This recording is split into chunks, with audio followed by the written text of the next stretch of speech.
Je rêve, je rêve, je rêve d'une nouvelle Afrique. Je rêve d'une nouvelle Afrique, une nouvelle Afrique différente de celle de la France-Afrique.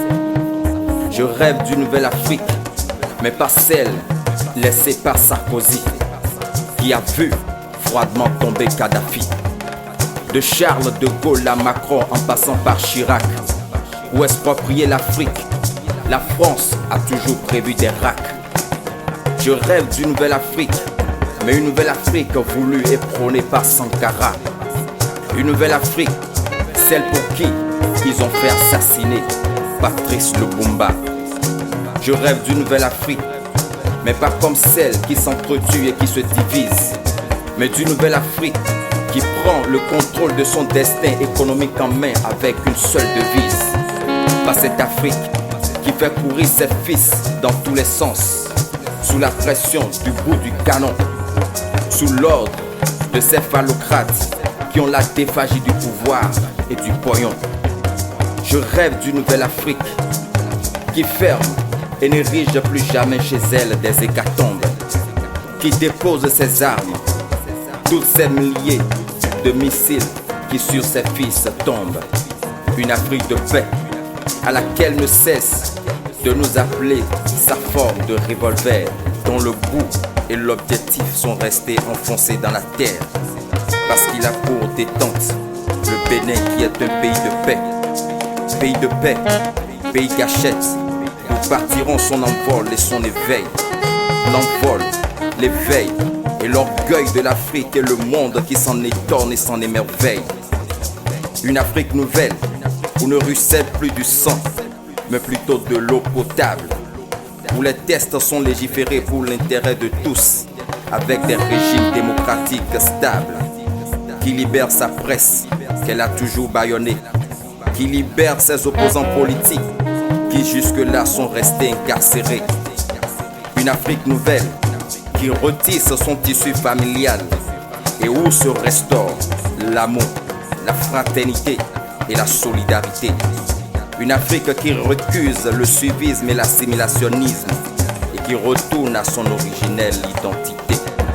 Par cette Afrique qui débourse toute sa fortune pour singer le blanc et qui pour le fait se dépigmente avec une peau blanche, des cheveux blonds, des ongles becs, même quand sur le marché le prix se pigmente. Cette Afrique ladybug ou poupée bon marché qui se métamorphose avec ce système de make-up, qui se promène aujourd'hui dans toutes les rues et crée dans les foyers le kidnapping, le hold-up. Pas cette Afrique qui pour renier son origine, son identité, trouve que ses prénoms sont indigènes, qui tourne dos à sa culture et à son culte avec des églises qui combattent tout ce qui est endogène. Je rêve d'une Afrique, mais pas la France-Afrique.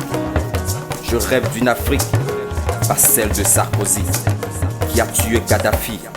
C'est mon rêve pour l'Afrique. Je prendrai le risque. Je rêve. Oui, je rêve.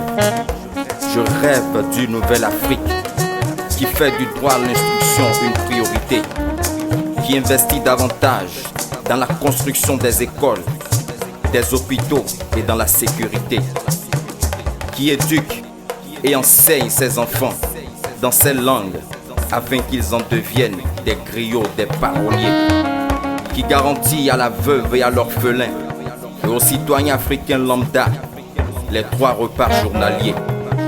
Je rêve d'une nouvelle Afrique où le faso d'Anfani fait l'unanimité et devient la tenue scolaire, où l'on porte et exporte le coton et le canevas pour dûment payer aux enseignants leur salaire. Une nouvelle Afrique, oui, une nouvelle Afrique qui repense ce système éducatif imposé par les maîtres, qui ne cadre aucunement avec nos réalités, mais dont il était convaincu qu'on allait sans aucun doute se le mettre. Une nouvelle Afrique où ses filles et ses fils retournent à sa source pour se baigner dans sa culture, où se renoue le pagne et ne s'enfile que le boubou, le bomba, le agbara, pour mettre fin à cette inculture. Une nouvelle Afrique, mais vraiment une nouvelle Afrique qui me permet de répondre à Joseph Kizerbo. Et rien qu'à y penser, rien qu'à me l'imaginer, je me dis tout simplement que ce continent sera beau. Une Afrique qui ne se laisse plus manipuler, qui ne se laisse plus marcher dessus. Une Afrique engagée derrière ses fils, qu'elle ne laisse plus partir parce que les ayant déçus. Une Afrique qui lutte contre la cybercriminalité en proposant aux jeunes des possibilités de reconversion, plutôt que de les traquer et de les maintenir dans ces maisons d'arrêt et de correction. Une Afrique qui ne quémande plus sa pitance à l'Occident ou au Pentagone. Une Afrique qui se suffit et qui se bat comme Mandela pour créer l'incident qui fait oublier le rêve d'Hexagone. Une Afrique qui n'est plus obligée de demander le visa pour aller laver les plats à l'Occident, qui ne force plus l'immigration pour aller mourir naufragés clandestines dans les océans.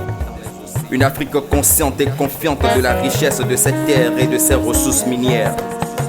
Une Afrique introvertie qui monte elle-même ses usines et transforme ses matières premières, qui en fixe elle-même le prix et qui ne se laisse plus jamais gruger ou estorquer. Une Afrique qui s'engage résolument au travail et qui laisse le monde entier interloqué. Une Afrique pourvoyeuse d'emplois et qui offre des opportunités et des facilités à ses fils. Une Afrique où la corruption est combattue et punie et où on revoit surtout à la baisse le fisc. Une Afrique pas audacique mais qui s'ouvre au monde et reste compétitive dans le concert des nations. Une Afrique qui exporte plus qu'elle n'importe et qui renforce et consolide ses relations. Je rêve d'une Afrique, mais pas la France-Afrique. Je rêve d'une Afrique, pas celle de Sarkozy, qui a tué Kadhafi. C'est mon rêve pour l'Afrique. Je prendrai le risque.